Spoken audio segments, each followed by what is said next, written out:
राम राम जी, कैसे हैं आप सब। आशा करती हूँ कि आप सब ठीक होंगे। तो आज है मंगलवार। सुबह के बजे हुए हैं 9 और जानवी और तेजस दोनों स्कूल चले गए हैं। उसके बाद मैं लग गई हूँ अपना साफ सफाई करने के लिए। सुबह उठने में मुझे बहुत लेट हो गया था। अलार्म तो बज रहा था लेकिन मुझे पता नहीं चला। नींद ही इतनी गहरी आ रही थी कि कुछ भी पता नहीं चला। फिर काफ़ी देखा तो 7 बज चुके थे।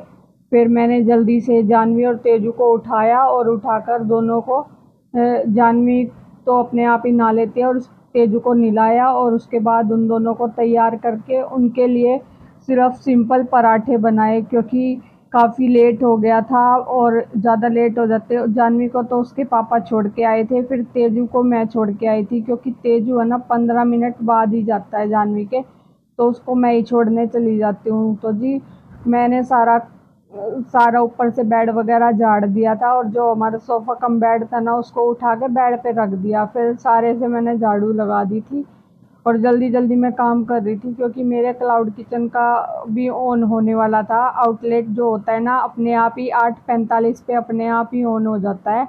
तो मैं सारे घर में फटाफट से पोछा लगा देती हूँ, क्योंकि गंदा काफ़ी हो रहा था। आज मंगलवार है तो मुझे पूजा भी करनी है, तो इसीलिए मैं जल्दी जल्दी सारा काम कर लेती हूँ। फिर पोछा लगाने के बाद में मैंने बाथरूम को भी धो दिया था। मैंने सोचा कि अभी बाथरूम को धो दूंगी ना तो फिर उसके बाद फटाफट से नहा लूँगी। आउटलेट तो मेरा ऑन हो ही गया था, मतलब टाइम तो हो ही गया था, सुबह का ही टाइम था। तो फिर मैंने थोड़ी देर के लिए उसे ऑफ़ कर दिया था, क्योंकि बाथरूम को धोती हूँ ना फिर उसके बाद मैं नहाकर ही किचन में जाती हूँ सारा काम करके ही। तो फिर मैंने सारे से जो बाहर से भी थोड़ा सा बाथरूम को धो के बाद में जो बाहर से रह गया था पोछा उसको भी अच्छे से लगा दिया।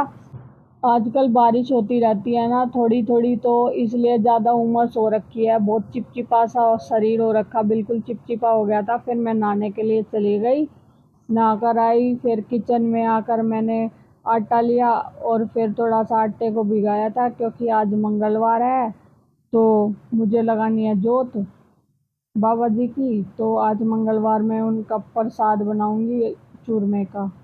तो मैंने चूरमा के लिए आटा तो भिगा लिया था। उसके बाद मोटी मोटी सी रोटियां बना के और फिर क्या था कि मोटी मोटी रोटियां बनाती हूँ ना तो उनको तोड़ने में या मसलने में इजी सा हो जाता है। पतली तो कई बनानी पड़ेंगी, मोटी है एक ही बन जाती है और सही सॉफ्ट भी हो जाता है। तो जी, फिर मैंने जब गुड़ तोड़ा ना तो गुड़ भी इतना चिपचिपा सा हो गया था बारिश की वजह से। बारिश में हर चीज़ ही चिपचिपी सी मौसम की वजह से हो जाती है। मतलब हम कहीं भी पैर भी रखते हैं, दरी में भी कपड़ों में भी चिपचिपाहट सी महसूस होती है, गीला गीला सा। तो जी, फिर मैंने ये सारी चीज़ें डाल के रोटी तोड़ दी थी। उसमें बेलन से कूटा मैंने, थोड़ा गर्म था तो मेरे से मसल नहीं रहा था हाथ से। तो फिर मैं कूलर के सामने लेके गई, बेलन से भी काम नहीं चला तो कूलर के आगे ले जाके थोड़ा सा हवा में ठंडा करके फिर उसको अच्छे से मसला था। फिर चूरमा भी तैयार हो गया था और काफ़ी लेट भी होने वाला था, काफ़ी लेट टाइम हो चुका था। फिर मैं ऊपर चली गई। ऊपर आकर मैंने जोत लगाई तिल के तेल से। हम तिल के तेल से ही जोत लगाते हैं। चमेली का तेल मैं यूज नहीं करती, ना मैं घी करती हूँ, क्योंकि वो जो घी आता है ना डब्बे वाला वो तो बिल्कुल ही बेकार आता है।